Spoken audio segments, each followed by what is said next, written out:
ए भगवान मोटर छोडेर लग्दै गरेछ तार मोटर सबै भित्र लगिरहेछ पाइप मात्र छोड्दैछ यो घरको मान्छेहरु मैले ढोका लाऊ अस्ति भनेको ढोका लाउँदैन आफ्नो काममा मात्रै बिजी तेरीका हो किन एक्लै भुतभुताउँदै बस्नु भएको त तेरो टाउको मोटर छोडेर लग्दैछ केटाहरुले ए फेरि कसले मोटर लग्दैछ आम्मामा यो घरमा गयो घरको टेन्सन खेतमा आयो खेतको टेन्सन कति सहने हो टेन्सन पनि मलाई बे गर्दै दादा म छुटेर बस्छु भातको भारी तैले अरे मोटर हेरेकोमा चोरी हुन्थ्यो खायो गाउँ लुकुर हिरो अनि यस्तै काम गर्दै बेगर छ त मेरै गल्तीले हराएको होला सबै त हैन चोरलाई मैले अस्ति विदेश छ भने गइस विदेश गरेर चाहिँ कसले के खोज्दैछ बे गर्दियो मलाई अहिले बे गर्छ अनि म छुटेर बस्छु अलगै बस्छु म केटा यो संसारमा नि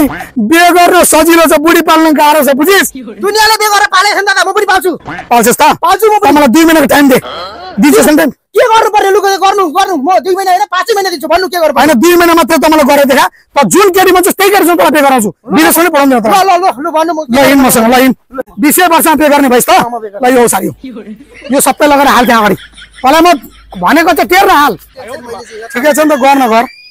कति गरिन्छ सके सारो अनलोड गरिस सके सबै सके त यहाँ 5000 तल छल्ला ल्याइदिएको छु 2 महिनाको लागि हैन यो खोर आज दिन तेरो बुढी हो र यो भनेको तेरो छोरा छोरी हो 2 महिनामा यदि तले यसलाई हुर्काइसकिस् भने त पास भइ जान्छु किन भनेपछि नि बे गरेर पनि त्यो छोरा छोरी नै जन्मछस् हैन त्यसले गर्दा हुर्काउनु सिक अगाडि पैसा पनि कमाउनु सिक कुरा गर्नु भएको दादा यो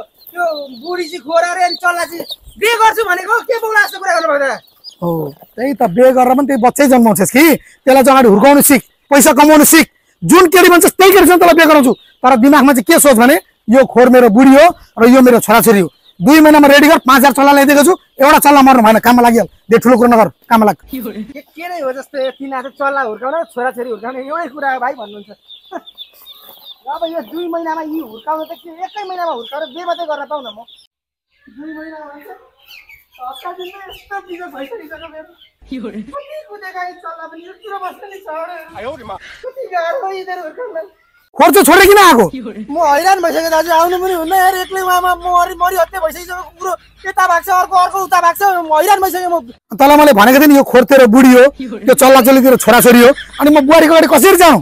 दाजु खानापिनाको केही टुङ्गो रहिसकेन मलाई माफ गरिदेऊ दाइ बरु म बेसे अब तपाईँले भनेपछि नै गर्छु म भात खान्छु बरु एकछिन चाहिँ हेरिदिनु न हप्ता दिनमै गइस सक्यो हप्ता दिनदेखि खाएको छुइनँ राम्रोसँग सुतेको छुइनँ राम्रोसँग एकछिन भात खान्छ हेरिदिनु न कता कुचन बुढी घट्ला नि त यो बोसो घट्ला नि त गर्न अलिकति भात त खान पाइयो नि त टाइममा बुढी लाग्नु मेरै गल्ती हुन्छ सबैतिर गल्ती काम चोर भात खानु गएछ नि भाग्छस् होला त म भागदिन भात खाएर आइहाल्छु म यहीँ बसिरहेको छु जान्न नि त्यो बुहारीको अगाडि फेरि त्यहाँ बुहारी लिएर जान्न नि फेरि म फेरि